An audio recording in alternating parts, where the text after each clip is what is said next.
नमस्कार, आप देख रहे हैं भारत न्यूज टीवी और मैं हूं आपके साथ अनुपमा खोपरे। और सुबह की शुरुआत करते हैं कुछ खास खबरों के साथ।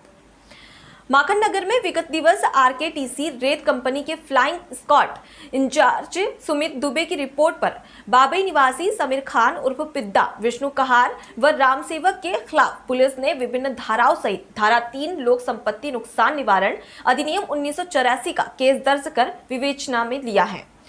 सुमित दुबे ने पुलिस को बताया कि वो अपने साथियों के साथ तवा नदी की किरपुरा रेत खदान भ्रमण पर गए, जहां तवा नदी में ट्रैक्टर ट्रॉली में अवैध रूप से रेत उत्खनन कर भरवाई कर रही थी।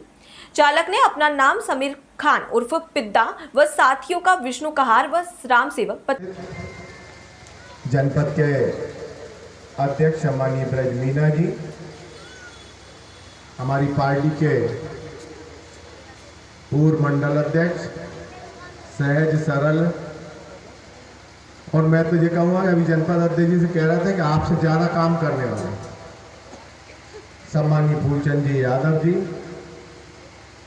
हमारे बीच में पार्टी के पिछड़ा वर्ग प्रकोष्ठ के जिले के महामंत्री सम्मानीय कुंवर यादव जी, पार्टी के वरिष्ठ नेता सम्मानीय बलराम यादव जी, मंडल के दोनों अध्यक्ष सम्मानीय विपिन जी यादव जी, सम्मानीय मनीष जी चतुर्वेदी जी, जिला पंचायत प्रतिनिधि सम्मानीय मुकेश जी तिवारी जी, हमारे तहसीलदार सम्मानीय पारे जी, सीओ साहब सम्मानीय डावर जी, बीएमओ सम्मानीय शर्मा जी।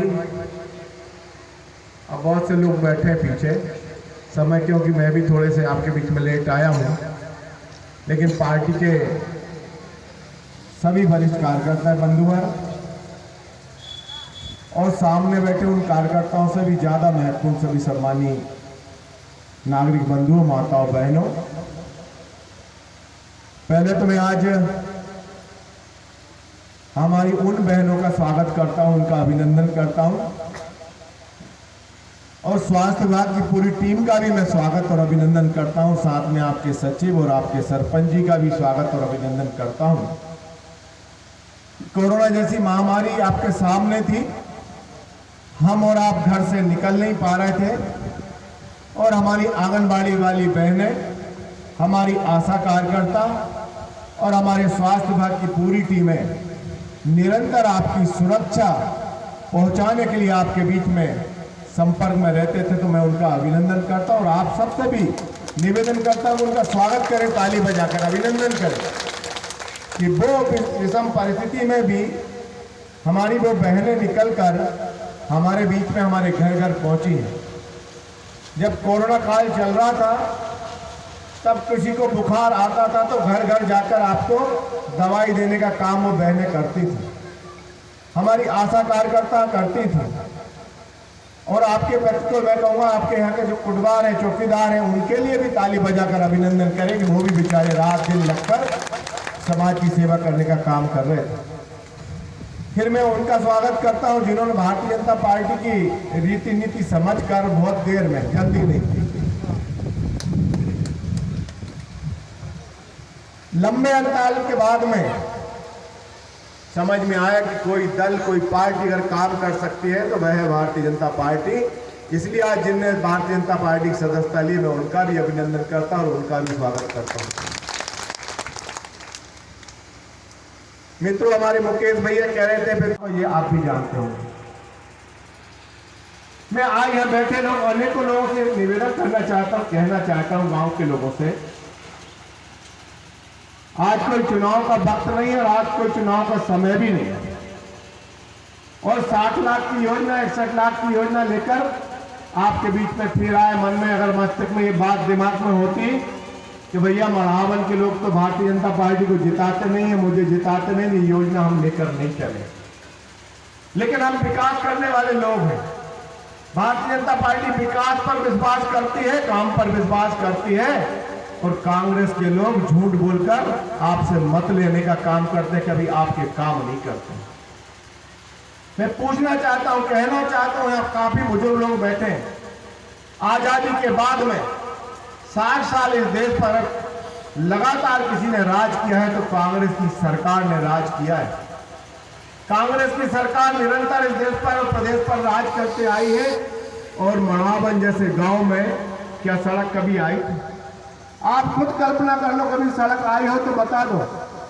कभी गांव में बिजली की व्यवस्था सुधरी हो तो आप बता दो।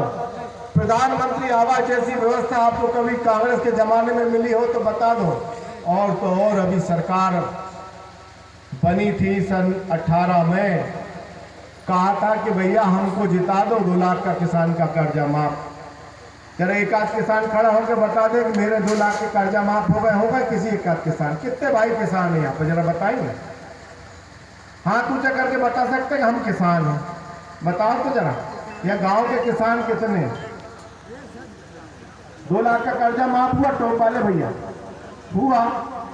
फिर भी कांग्रेस को जिताई हमने। आप बता दो 2 लाख का कर्जा माफ। अरे भैया किसान भैया हो, 2 लाख का कर्जा माफ तो नहीं। 2017 और 18 में हमने गेहूं खरीदे थे, माननीय शिवराज जी ने गेहूं खरीदे थे, तो बता पाएंगे कितने में खरीदे थे दद्दा? 1100 रुपए। गेहूं खरीदी की बात कर रहे हैं 2018 में। भूल गए, नोट कितना मालूम नहीं, बताना मालूम नहीं है। 2000 रुपए क्विंटल माननीय मुख्यमंत्री जी ने गेहूं खरीदे थे 18 में। कांग्रेस से जब हमने सरकार ली थी 2003 में, तब गेहूं के दाम 800-900 रुपए क्विंटल थे और कभी सरकार गेहूं नहीं खरीदती थी। जैसे ही भारतीय जनता पार्टी की सरकार बनी, योजना बनाई, आज अगर गरीब को 1 रुपए किलो गेहूं सरकार दे रही है, तो पहले कांग्रेस के जमाने में विदेश से लाल गेहूं आता था, हमारे किसान के गेहूं को नहीं खरीदने का काम करती थी कांग्रेस। विदेश से गेहूं लाकर उसमें भ्रष्टाचार करके और लाल गेहूं बेच देने का काम गरीबों को करती थी, जिससे हमारे गरीब के बच्चे पोलियोग्रस्त हो जाते थे। हमारी सरकार बनी, भारतीय जनता पार्टी की सरकार बनी, किसान को मजबूत करने का जो हमारा वादा है, जो नारा है, हमने किसान को मजबूत किया। और जब 700-800 रुपए क्विंटल कांग्रेस से दिग्विजय सिंह जब मुख्यमंत्री थे, तब 700-800 रुपए क्विंटल गेहूं बिकता था और उसको बढ़ाते बढ़ाते और 2018 में हमने 2000 रुपए क्विंटल गेहूं खरीदे थे। और जो कांग्रेस ने आपसे कहा था कि आपका कर्जा माफ करेंगे, उस कांग्रेस ने आपके 2000 क्विंटल की जगह 1840 रुपए नहीं खरीदे हो, तो आप बता दो खरीदे थे कि नहीं खरीदे? 160 रुपए और उल्टे आपसे छुड़ा के ले गए। तब भी हम वोट देते तो पंजई को देते, भैया कौन सा अपराध किया। अब की बार कह देंगे भैया मढ़ावन वाले लोगों को अब गेहूं जितने दाम बढ़ते कम कर दो और यहाँ कम में बेचना शुरू कर दो, ये कर दें क्या? तब आप प्रसन्न होंगे, तब आप खुश होंगे। हमारी बहनें बेटी स्व सहायता समूह का कर्जा माफ करने की बात कही थी, स्व सहायता समूह का 1 लाख का कर्जा माफ करेंगे। हो सकता है यहाँ समूह नहीं हो, लेकिन जहाँ जहाँ समूह महिलाओं के चल रहे हैं उनका 1 लाख का कर्जा आज तक माफ नहीं किया। उन्होंने कहा था अनेक नौजवान सामने खड़े जो पढ़ लिख कर तैयार हो गए, कहा था 4000 का भत्ता देंगे। ये नौजवान बता दे मिला 4000 रुपये भत्ता? कांग्रेस ने कहा था। अरे उनके नेता तो वो कहते थे, राहुल भैया कहते थे भैया हमें जिता दो, और गिनती गिनी थी 1 से 10 तक कि 10 दिन में किसान का हमारी सरकार बनी और 10 दिन में किसान का कर्जा माफ कर देंगे। एक भी किसान का कर्जा माफ नहीं किया, उल्टा 160 रुपए आपसे छीन कर ले गए। और हमारे मुख्यमंत्री जी ने कहा था, हम भी कह सकते थे झूठे बात, तो हम भी कह सकते थे हम भी 2 लाख का कर्जा माफ कर देंगे। हम चुनाव में जब माननीय मुख्यमंत्री जी के साथ गाड़ी में थे, तब हमने मुख्यमंत्री जी से कहा कि माननीय मुख्यमंत्री जी आप भी कह दो 2 लाख रुपए का कर्जा माफ। बोले बेटा हम झूठ नहीं बोल सकते, अपन लोग झूठ नहीं बोल सकते, अपन जो कर सकते हैं वही कह सकते हैं, और जो नहीं कर सकते हाथ जोड़ के माफी मांग सकते। लेकिन कांग्रेस तो आपसे कह दी कि भैया कर्जा माफ, और तो और हमारे गरीब परिवार में बेटा बेटी की शादी हो, और शादी के लिए हमारी सरकार